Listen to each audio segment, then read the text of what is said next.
Om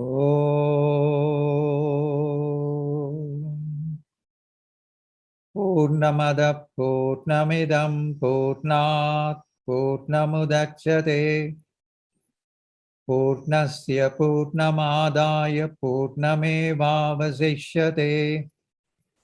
Om Shanti Shanti Shanti. Om Sahana Bhavatu Sahanau Bhunaktu Sahaviriyam Karavavagai Tejasvinavaditamastu Mavit Vishavagayi. Om Shanti Shanti Shanti.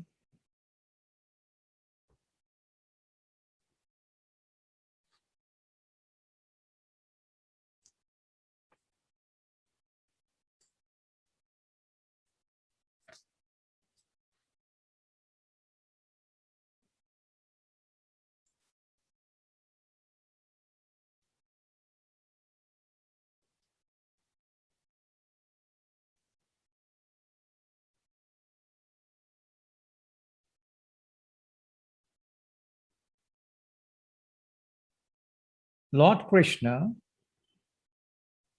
is now adducing various arguments from different perspectives why Arjuna should engage himself in his said activity, which is to take part in this righteous war. So he spoke of it from metaphysical point of view, speaks of it from a social context too, and adduces various arguments from a pragmatic, empirical point of view too, and we are going to go through some of them. So in verse number 26, he says, Atha chainam nitya jatam nityam va manyase mritam tatapi tvam mahabaho naivam sochitum argasi. Arjuna, you have been so far grieving that you will be the instrument of disaster, and that you will bring about the cause of destruction of the entire clan or the beloved people around you. And as a result of it, you have got into sorrow indeed. But now, from a very practical point of view, Lord Krishna is now adducing another argument. So he addresses Krishna as Mahabaho. Mahabaho means mighty armed, the big armed. The one with mighty arms or big arms. Now, why did he say that? The one who has long arms is said to be one who is fit to be a yogi. Is fit to take to a spiritual life. So in every person in the world itself, according to Samudrika Lakshana, that means according to certain signs of a person, there are certain signs in a person by which you can say what type of person he is. So various aspects of his body indicate the character and nature of a person. The ears may indicate something, the eyes may indicate something, here the arms are indicating, or the very structure of a person, with the way the limbs have been formed, because each individual has got a different type of formation. It's not only a psychological formation in the mind, but there is also a physical formation, the physiological formation. So those who are born to be yogis or to live a spiritual life, they have got a different type of configuration. Their entire human structure or physical body is configured in another way. It's not like a normal man's, worldly man's type of body. Though they are both human, but nevertheless, there is something very unusual about the structure and the features, the way the limbs are formed, the legs and the hands and the feet and the ears and everything, they are formed. The eyes and everything will indicate they are formed differently for a person who is on a spiritual track. So here also Lord Krishna is addressing Arjuna. Oh Arjuna, even though currently you are weeping or lamenting, but nevertheless, with the knowledge that I am giving you, you will rise up with this newfound knowledge and information and become a yogi indeed. Become a yogi. That means you become a karma yogi, wherein you will go through your actions, being centered in your divine nature. Because in order to perform one's actions as a yogi, one has to be centered in one's own divine nature. So being centered in God, in your divine nature, which is your God nature, then as you keep on functioning in the world, then everything goes well indeed. So that is the science of karma yoga. So therefore, Arjuna, the science that I am trying to bring out at the moment, wherein you are going to take part in this activity, but as a yogi, and I'm giving you the science by which you can be a yogi indeed. The science of karma yoga is being outlined, but for the science of karma yoga to be executed by a person, the person must also have a knowledge understanding. Without that initial knowledge, that is why this particular chapter is called as Sankhya knowledge. The Sankhya yoga, that means the section or the chapter which deals with knowledge, wisdom knowledge. So you require the basic wisdom knowledge. So even when you go to any technical school, whether in the medical field or in a technical institute, you need the basic science, the theory, the theoretical part of it, which is the basic knowledge indeed. So here also there is a spiritual knowledge which is necessary, and that is being brought out by Lord Krishna. The spiritual knowledge deals with the fundamentals of human existence. And the spiritual knowledge reveals to you who you are really, who the divine is, what is your connection with the divine, what the universe is, and what your interaction or connection with the universe is, what is the nature of this world indeed. So that once you understand the nature of the world, you can take a corresponding standpoint with it. Unless you understand what the universe in front of you is, you will not be in a position to take a corresponding standpoint with reference to it. So therefore, he's outlining the nature and the character of this physical universe and the entire panorama of life around you so that you can take a corresponding standpoint and then accordingly function. And now this corresponding standpoint can only be acquired through wisdom knowledge, which Lord Krishna is imparting from different perspectives and standpoints. So here also he's addressing Arjuna. Oh Arjuna, Mahabaho, oh long arm, may you understand. Atha, therefore, Atha, cha enam nitya jatam nityam va manyase mritam. Even if you consider,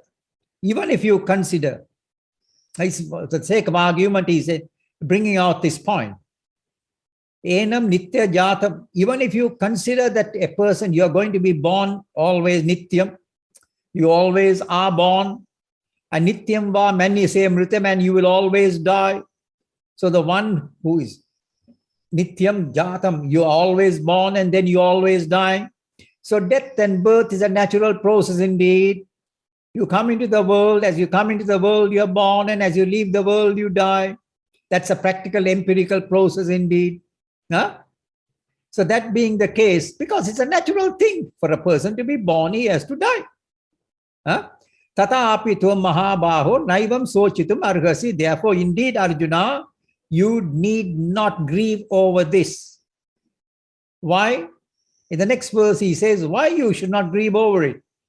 Jatasya hi dhruvor mrityu, dhruvam janma mritasya cha, tasmat apariharya arte, natvam sochitum arhasi. So, O Arjuna, Jatasya hi Dhruvor Mrityu. Whoever is born in the world, it is Dhruva Mrityu who is definitely going to die. The remarkable thing about life is that death may be waiting for you in the next round, the next corner, but you don't know it, and you seem, and everyone seems as if he's going to be eternal, eternally living. And that's a good thing too. So therefore, but nevertheless, for everyone who is born, Jatasya, the Dhruvo Mrityu. Say everyone who is born has to die. Dhruvo Mrityu. And Dhruvam Janma Mritasya cha. And also the one who is dying, or who has Mritasya, who is dead and gone, for him, certainly there is a rebirth. Dhruvam Janma, he'll be born again. So here also, once again, two features. The theory of rebirth and reincarnation is brought into the picture. So once again, there is a scriptural evidence. How do you know this? The scripture imparts this instruction to you and says that the one who dies is going to be born again. He's going to be born again somewhere. But you will be born again. So that means no one ever really dies. So therefore, and this is an inevitable process. This is an inevitable thing. The one who is born must die, and the one who dies must be born again somewhere in some part of the world. So this is the concept of reincarnation, rebirth. It goes on and on until when? Until you get enlightened to your divine nature. Until then, it goes on and on. In each birth, each lifetime, it's an ongoing process. Therefore, Arjuna, tasmat apariharye arte na tvam sochitum arhasi. So therefore, over something which is an inevitable thing, which cannot be stopped. The process cannot be stopped. And it's an inevitable thing. In such a matter, na tvam sochitum arhasi. You need not and should not grieve over an inevitable natural phenomena which keeps on happening. Now, there is a lesson here too, and that is that the human race must learn to accept something which is inevitable. Certain things which happen in the world are inevitable. However unpleasant they are, they have to be accepted. If you do not psychologically accept it, one only causes an internal pain and a turmoil within oneself. So once you have accepted something, accepted a tragedy, accepted a comedy, accepted whatever the situation is, after that the matter is over. It is only when you don't accept an unpleasant situation that there is a pain in your heart and in your mind. So once you have understood this, so through maturity, what is inevitable has to be accepted. So once you've accepted something like that, then 50% of the problem is over. And with the other 50%, you only deal with the situation. Whatever be the situation, you deal with it. So therefore, the first thing is we have got to accept. We have got to have the strength and the courage. The human race must have the strength and the courage to accept something which is inevitable, there's nothing that you can do about it. There are many situations in life which are so be it. So be it. Do not lament over it. The matter is over. Now get on with your life and proceed on. So that is what he's indicating here. Then furthermore, in the next verse number 28, he says, he's adducing another reason, another argument. Avyaktadini bhutani vyaktamadhyani bharata Avyakta nidananyeva tatra ka paridevana.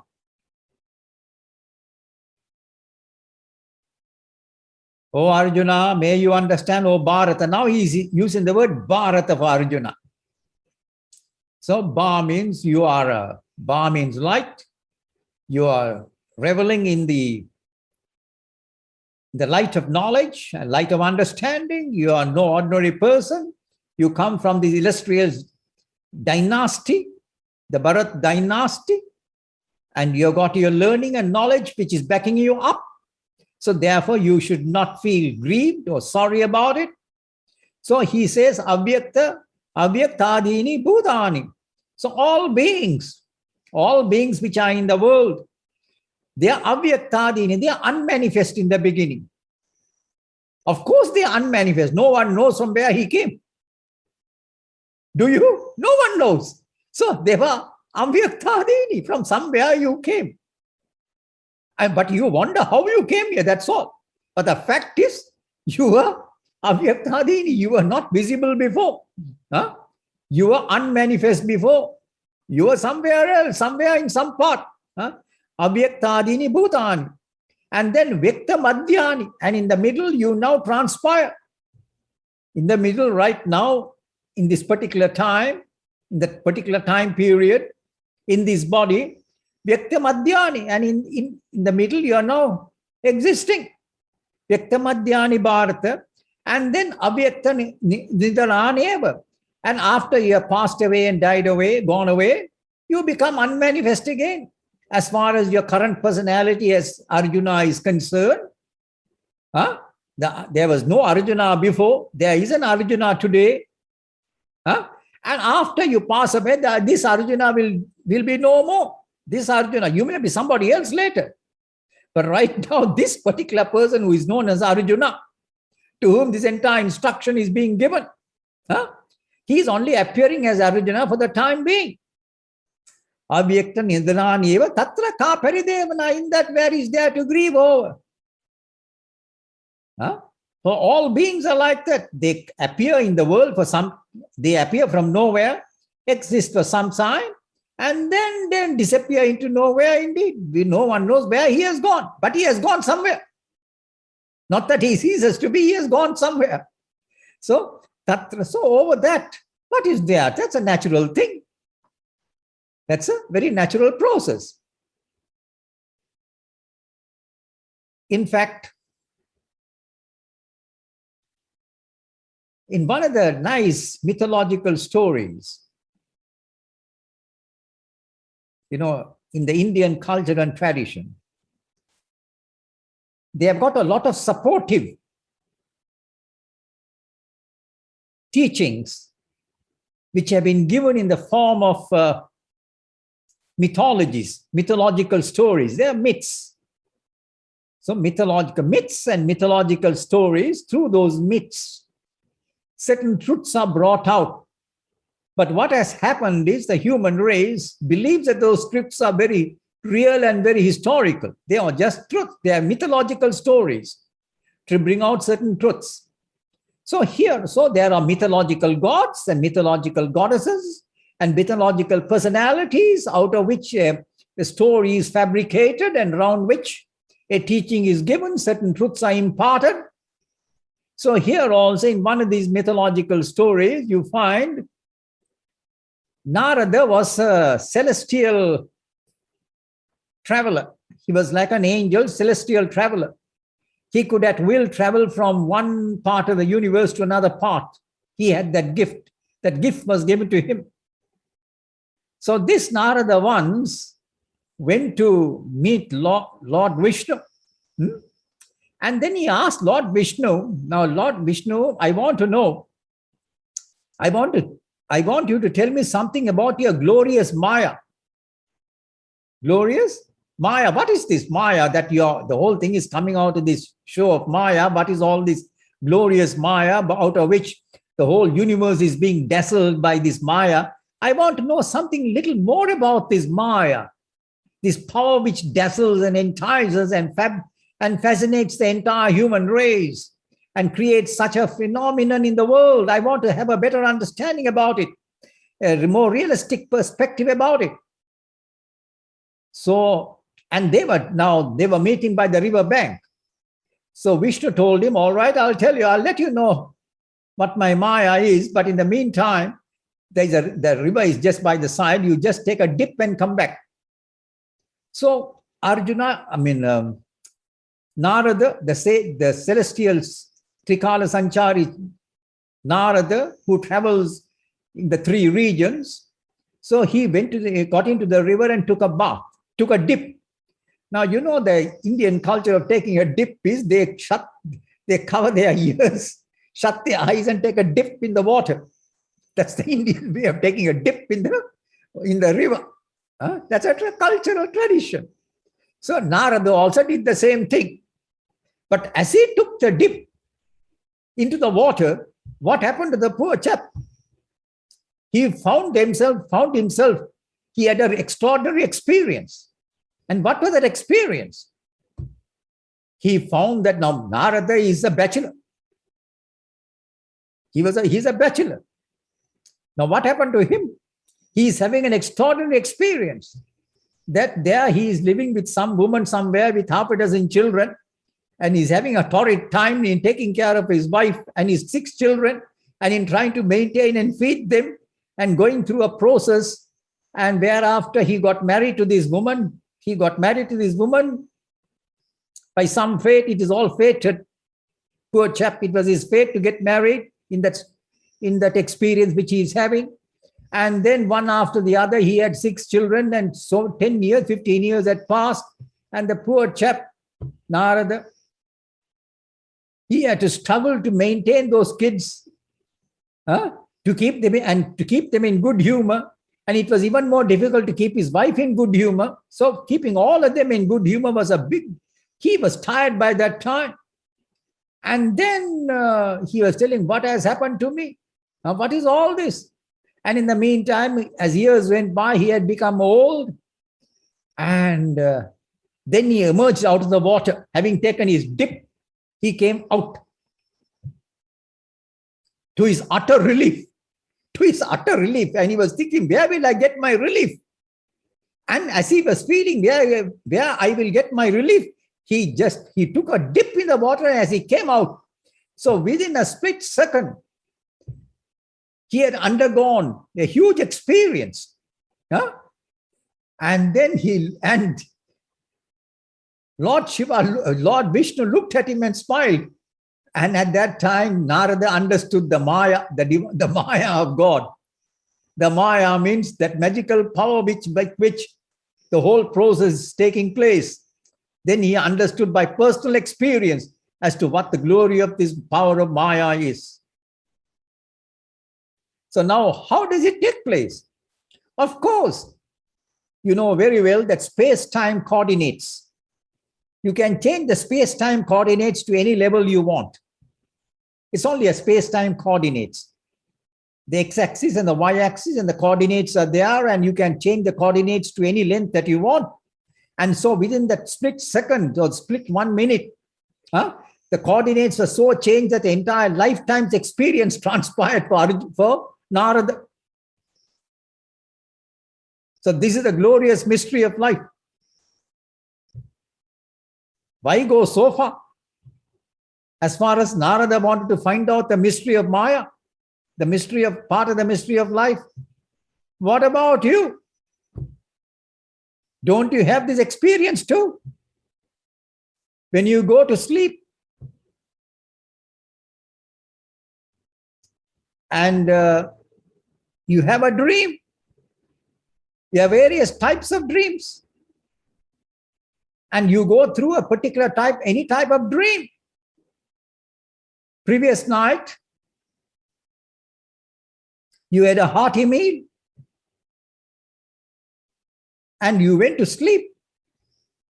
And in that dream, you're experiencing starvation, that you have been transported to some other part of the world wherein there is no food and you're starving and feeling hungry. Because generally when you have a big meal like that, you invariably have a dream like that, a dream also later. So they are also, so this person, he was having a dream indeed, in spite of the fact that he had taken a heavy meal that night. And it was going through the experience of the dream of starvation and was searching and looking for food. And then he woke up. All of a sudden he woke up. All of a sudden you get spun into a dream. And all of a sudden, after the dream has lasted, you don't know how long it has lasted. And within a short time, remarkable experiences take place. And then he woke up. As you wake up, now what has happened to you? In that dream, there was a dream individual who was experiencing the dream phenomena. And there was a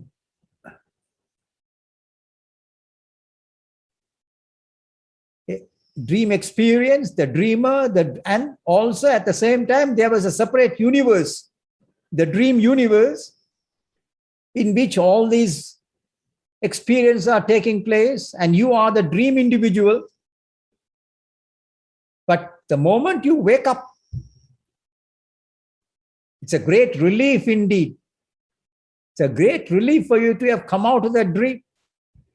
And after you have come out of it and woken up from that dream, you smile away that dream. You don't take any cognizance of it. You just smile it off. Or you just realize what a tremendous, terrible dream did you have. But the next morning, you don't get up and go away and ask people, look here, I'm collecting food for the people who starved that last night, wherein I had been transported to a place where there was famine.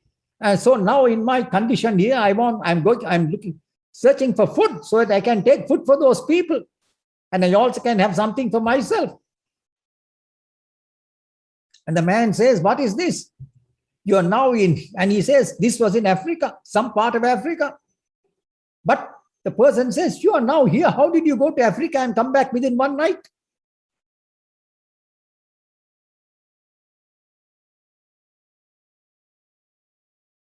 So this is what it is.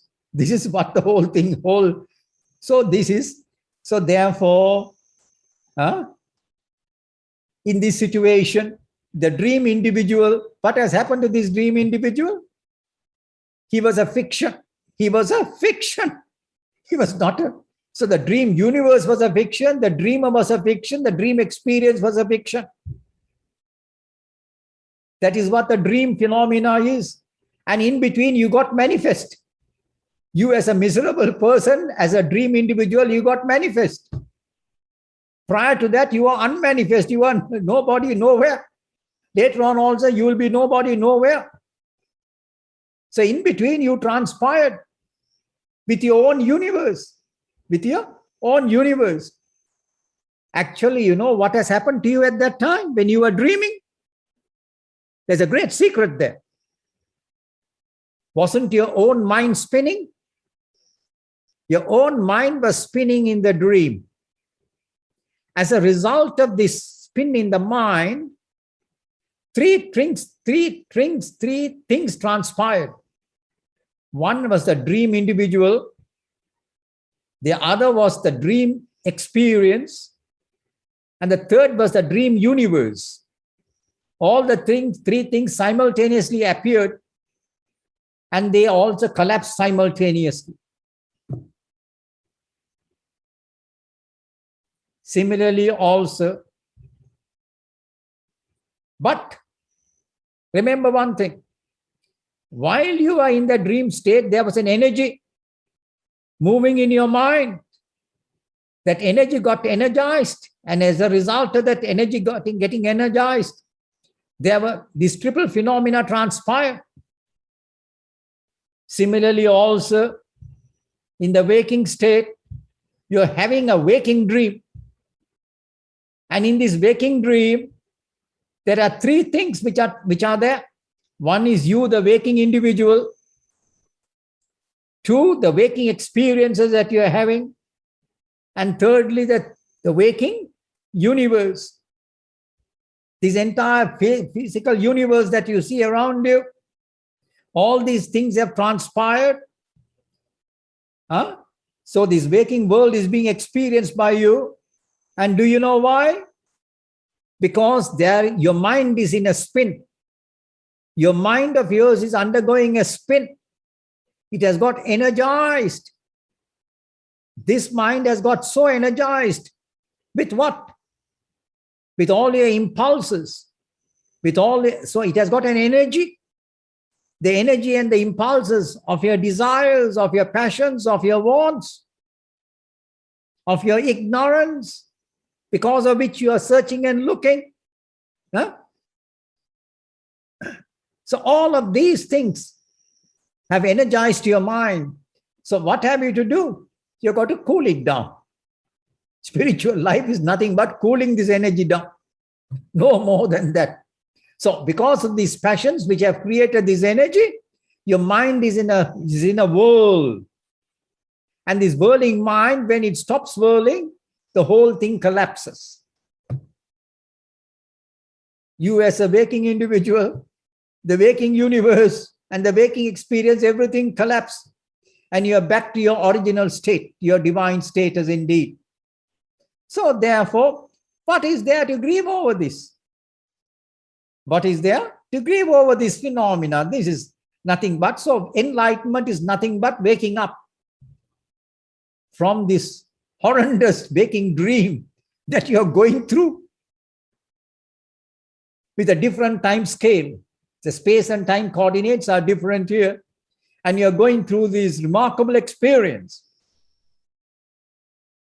So in this mad situation, so therefore, there's nothing to grieve or grieve about all these phenomena. All that you have to do is understand this.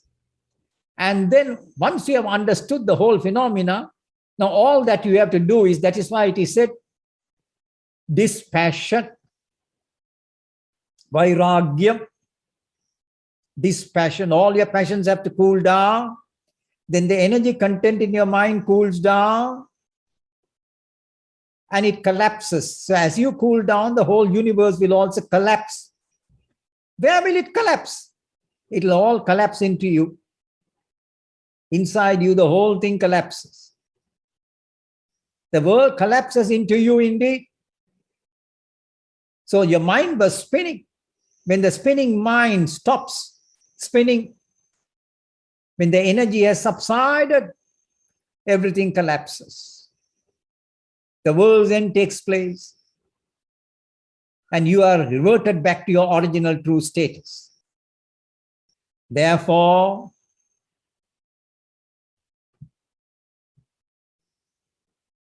O Arjuna,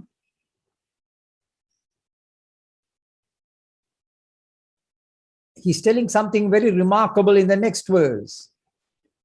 The verse number 29.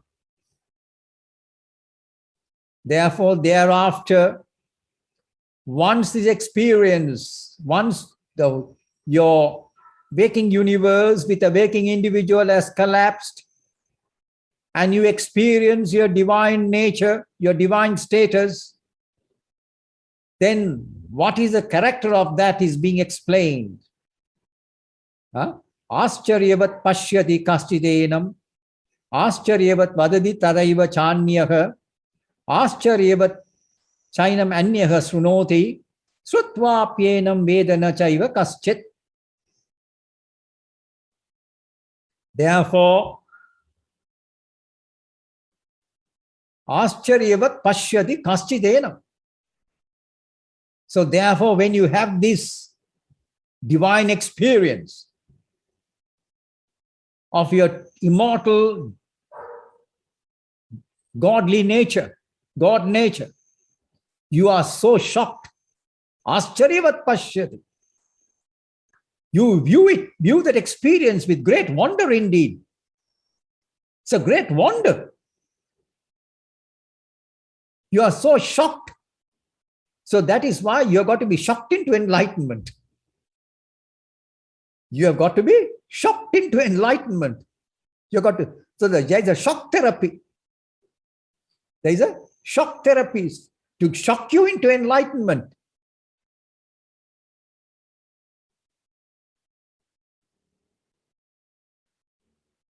In fact, there is a Zen hermitage in the upper state of New York, in the forest area. And there were Zen monks there. And if a visitor goes there to get some teaching, of course, he gets the first teaching.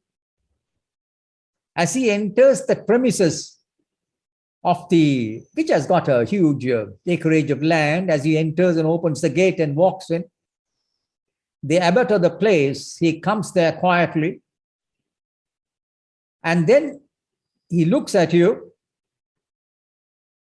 and takes his stick and gives you a good whack. He whacks you. You are so shocked to receive that. You are so shocked to receive a whack, that too from an abbot, from a Buddhist Zen monk. He gives you a good whack. And then you turn around and ask him, for what do I deserve this? I came to get an instruction. You are having it. You are having it. And if you talk anything more, you'll get another one. So what it meant was that sometimes a shock treatment works to make you jump like a quantum leap in consciousness. Who knows? It can take place. It's called a quantum leap in consciousness. So when you get enlightened, that's exactly what happens. You have a quantum leap in consciousness taking place within you. You know, like these atoms taking a quantum leap in their orbits. So also, now you also, when you get enlightened from your current orbit, human orbit of wherein space-time equation is there, and you may take a quantum leap to get to a state, to a timeless, spaceless state. It's a quantum leap in consciousness. So therefore, when you arrive at this experience, Ascharyavat Pashyati, you experience it with a great deal of surprise. My gosh. So this is what the whole thing is all about. I am this glorious divine indeed. How is it that I behave like this? Or rather, how did I misbehave like this as a human? As a human, how did I misbehave? I mean, all along, I was the divine. How is this comedy? I don't know. It's difficult to say whether it was a comedy or a tragedy, or a tragic comedy, or a comic tragedy. You're not sure what it is. But all that you know is you are very glad to come out of it. Some or the other, you came out of it. That's all that concerns. Huh? What a great relief indeed. Huh? So therefore, Ascharyavat Pashyati Kaschitenam, therefore certain people, when they have this divine experience, have this blessed experience, they experience with a great deal of wonder. Great deal of wonder indeed. How is it he feels? Then when I was this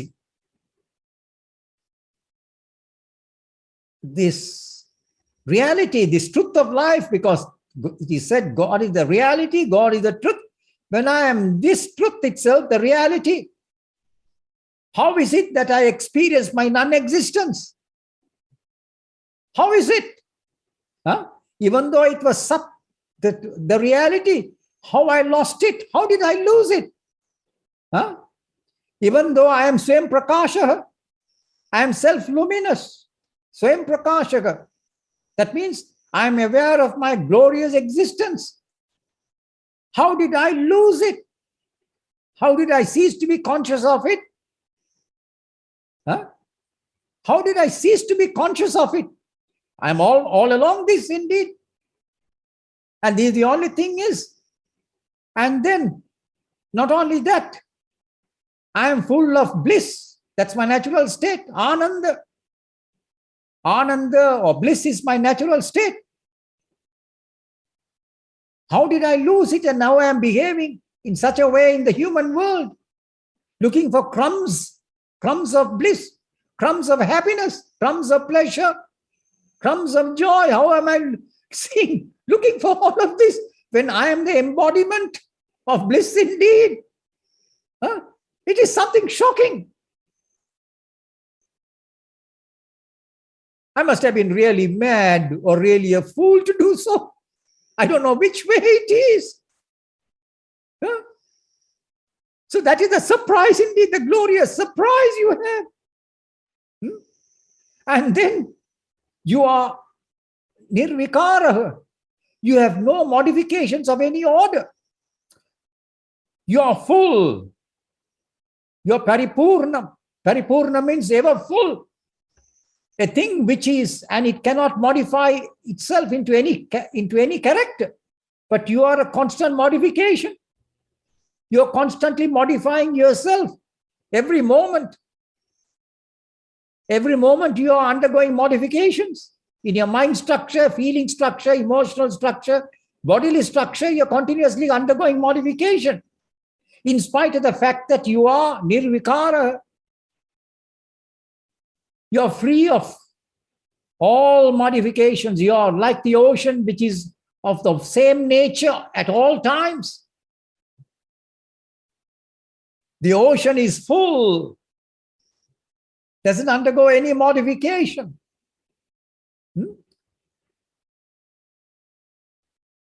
And you are eternal. You are eternal. But now you are behaving, you are feeling that you are non-eternal. You are feeling as a human that you are born and you will die at some point. That you are non-eternal, while all along you have been eternal. So this experience that you are having when you get enlightened, how did all this happen? Huh? And Brahma Abhinna, huh? And you are one with God. You are not separate from God. Brahma Abhinna, huh? You are one with God, with your divine nature. How is it that you became different from God and you began worshipping some sort of gods and goddesses here and there? How is it that you became non-different? And you are mukta, you are ever free, ever liberated. You have always been ever liberated. How is it that you are now feeling yourself as somebody who is bound? Who is bound to this body, bound to your physical body, bound to your subtle body, bound to your feelings, bound to your mind, bound to your emotions. You're bound to everything. You are in human bondage. How did all this take place? It's a great tragedy indeed. Or a comedy, you don't know what it is. Huh? Huh? And you are Advayam, you are one. That is why it is said, God alone is. God alone exists. Advayam, wherein that there is no duality, there is no multiplicity, and that is what you are currently experiencing. The duality, I and you, I and the world, and the multiplicity, I and all the things of the universe, the multiplicity. This is what you are currently experiencing, while all along you were the one indivisible, eternal, ineffable, pristine, pure divinity in existence, existing in the glory of your own being. So therefore, when you experience such a remarkable state indeed, you are indeed surprised, ascharya. There's a great deal of surprise. My gosh, what a relief it is to get enlightened, to get out of this quagmire of existence in this universe. And such a person, not only is he something remarkable, the experience of his divine nature is remarkable. Even this person who has so experienced is Ascharya. He is a freak. This individual who has now experienced it. How many freaks do you have? Such freaks you have in the world. Very, very few. Enlightened freaks are very few in the world. He is a freak. He had the audacity to get enlightened. So amongst thousands and thousands, he's a unique case. To get such a unique person is a very rare thing. He is now a saint. He is a saint. The meaning of the word saint means, don't imagine that the person who shows miraculous deeds and powers is a saint. No. The meaning of the word saint is the one who is one with his God nature is a saint.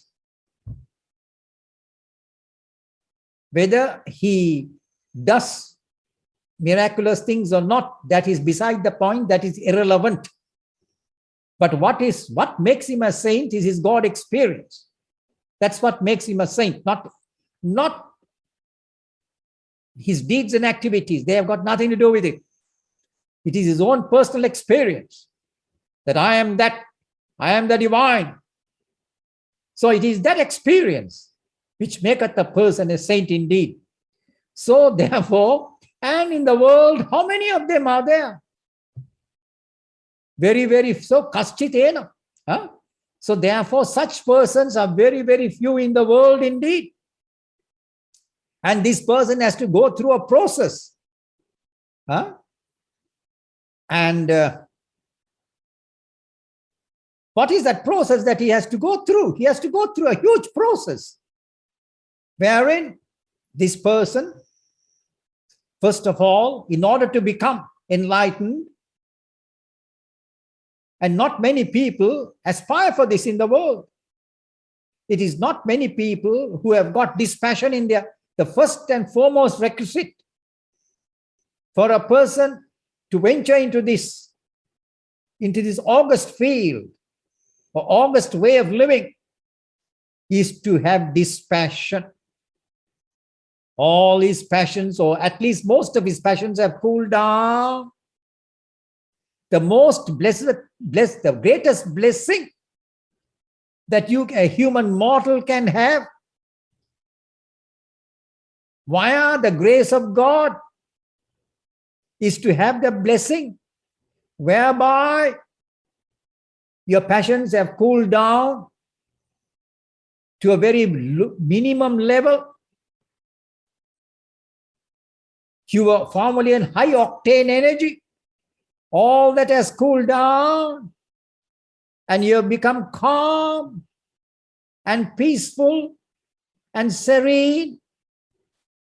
And then this state of affairs only comes to a person who has led and lived a noble, righteous, good life, wherein he has done and gone through his duties and functions in a noble and righteous manner.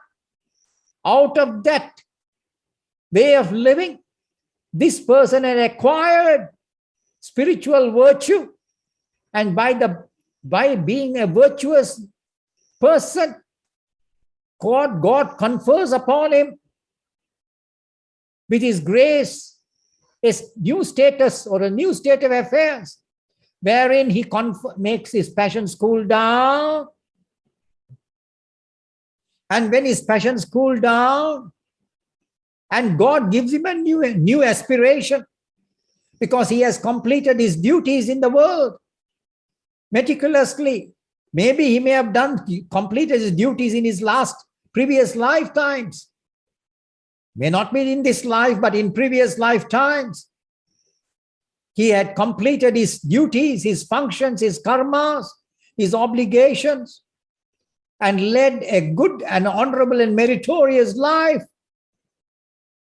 And thereby God confers upon him, now that his duties are over, he has only got one more thing left in this life, and that is to seek for his divine status. So therefore, for this to transpire, God confers upon him his grace. And once he confers upon him his grace, this person is now reborn, psychologically reborn. He is now twice born. Your first birth was the birth wherein you had the physical birth when you emerged into the world from your mother's womb. That was your first birth. The second birth is a psychological rebirthing, which takes place by the grace of God. And when this happens, then what happens is the stream of your energy and the stream of your mind now proceeds towards God, and it gets away from the world. It loses all interest in the world. It has lost all fascination and ambition for things of the world.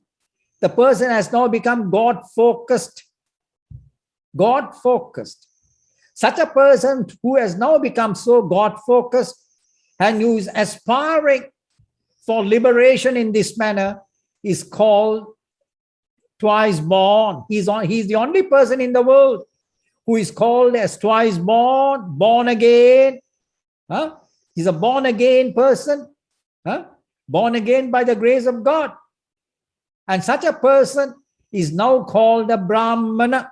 He is the only true Brahmana, the true Brahmin. Whether he be a person born in India, in Africa, in Russia, in America, in the Arab states, it doesn't matter. Such a person to whom this rebirthing has taken place and he has become twice born, he is reborn, he is only said to be a Brahmana, a true Brahmin. So having become such, then thereafter, this person engages his mind with Brahman, the divine principle which is there within him, focuses interest and attention upon that. So such a person is a very rarity indeed. Is a very rare person indeed. So amongst thousands and thousands of people, thousands of them, they aspire to seek for God. But out of those thousands and thousands who aspire to seek for God, only perhaps 1 in 1,000 succeed in that venture. 1 in 100,000 succeed in it. And such a person is a rarity and is an ascharya, is a great wonder indeed. So that's what he says, ascharya. So such a person is a great wonder indeed. He's a knower of Brahman, knower of God, knower of his divine status. So therefore, ascharyavat paschit kaschidenam. Then ascharyavat vadadi chaiva tatayeva cha anyah. And then kaschidena ascharyavat vadati. Then another person, he is also an ascharya. He is a great wonder indeed. Who is that? The teacher. The teacher of this knowledge, Brahma Vidya, the knowledge pertaining to Brahman. The teacher who had experienced this, his own divine nature, divine status. Such a person is a wonder indeed. Ascharya. Kashitenam ascharyavat vadati. And he speaks of this divine truth with a great deal of wonder. Because how can you speak about something, use human language or something which is beyond language? Nevertheless, you have got to make your student, your disciple, make him aware of that thing. which is beyond language, beyond words. How to reveal that to him? So, Ascharyavat, as a great wonder, he speaks about it to you as a great wonder. So it is said that in the Katha Upanishad, it is said, the teacher is a great wonder. To have such a blessed teacher who has the capacity to impart such wisdom, knowledge, is a great wonder indeed. And such teachers are very far and few in the world. And then at the same time, to have a student, a disciple, who has got the capacity to similarly grasp the mystical wisdom, knowledge imparted by the teacher, that disciple too is a rarity indeed. Because amongst thousands of students, you may have only one or two who may be really fit and who may comprehend the truth of the whole thing. The others here and over here, many over here and over here. So therefore, such a disciple for the guru and the such a guru and such a disciple to come together and meet is another great wonder indeed. That's what the Katha Upanishad says.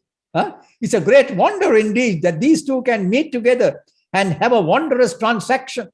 Have a wondrous transaction with respect to the divine, wherein the divine is imparted, is the wisdom concerning the divine in all its glory is being imparted to the disciple. So in so many words, it is being explained. So that too is something very wondrous indeed. Tata eva cha anya. So Ascharyavat vadati. He speaks of it with great deal of wonder.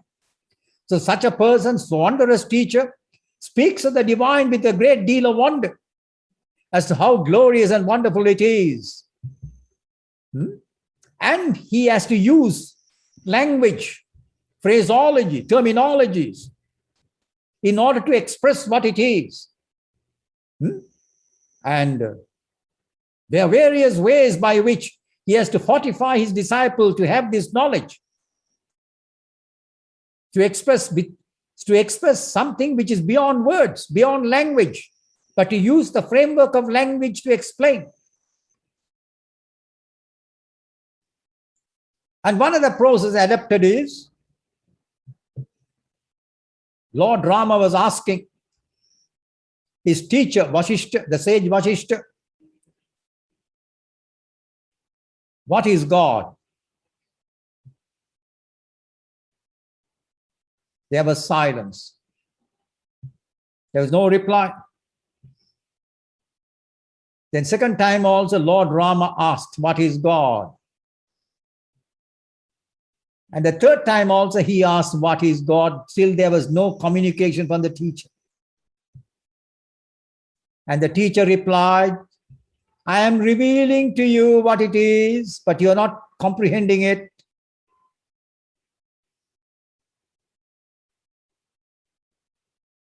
That's one. So that means God cannot be expressed to you in the framework of language. Language failed to describe it. Language cannot express it. Even a little small experience, like tasting sugar or an ice cream, no amount of explanation with words will enable you to comprehend what sugar is, a sugar candy is. Until you taste it, what ice cream is, until you taste it. Until you have the experience of having taken an ice cream. No amount of description will tell you what it is. You can't comprehend it. A simple worldly thing like that cannot be comprehended. So what about that divine, which is beyond the framework of language, of human experience? How are you going to communicate to it?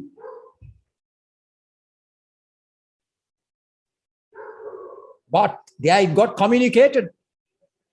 The teacher said, I am revealing it to you, but you're not perceiving it. That means Firstly, the divine cannot be expressed in words. We cannot do justice to explain the character of God with human words and language. But nevertheless, a hint is being given. And what is the hint which has been given? You too also enter into silence, become silent to the mumbling of your mind, become mentally silent.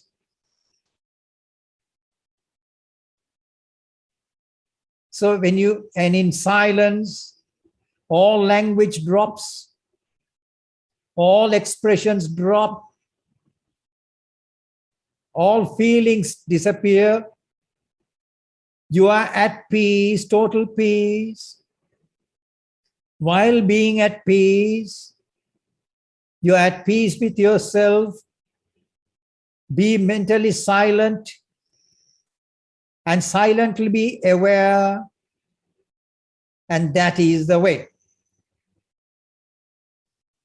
to arrive at your divine status. So in this manner, the teachings are being given by the teacher, who is a great surprise indeed, because to get a teacher, a holy person, to get a holy person as a teacher, you must have had a good fortune to have obtained such a person, which is a very rare thing. It's a very rare phenomenon. You get teachers and teachers all over the world, but to get such a teacher is a great surprise indeed. Huh? And when he speaks about it, you cannot but realize it, because there is power in his words. You're compelled to comprehend what he says. So therefore, such a person is a great wonder indeed. Then, cha anya ascharyavat sunoti, and there are others who listen to it with a great deal of wonder. There are others who are around, who are all searching for this remarkable divine, asking what is God, where is God, because these are primary questions which everybody wants to know. What is God? Where is God? How to obtain God? How to realize God? Everyone is asking for this question. Huh? So they want to listen to it. So they listen to it with a great deal of wonder indeed, as to the glory of God.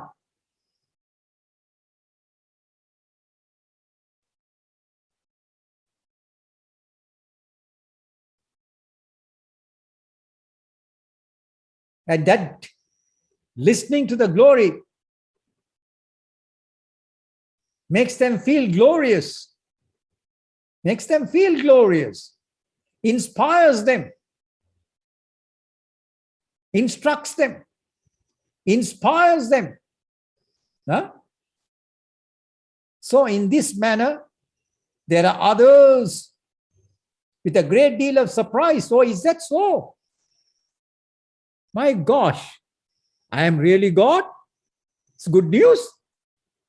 I thought I was this miserable little fellow, but now I come to realize, as per your instruction, that I am this wonderful thing called God. Oh, now I can happily go about my life, feeling my God nature. But one thing, don't tell this to anybody. Because if you tell that to anybody, they'll lock you up. They'll institutionalize you. That is why you will find holy people and hermits never get institutionalized. They don't get institutionalized. The holy ones and the hermits who aspire for God. It's the others who get institutionalized. It's meant for the others. So therefore, listen to it with great wonder. And now it's wonderful. I can go about my life, living happily, knowing my true divine status. Huh? And that's wonderful news. Okay, we'll follow it up tomorrow. Om Tat Sat.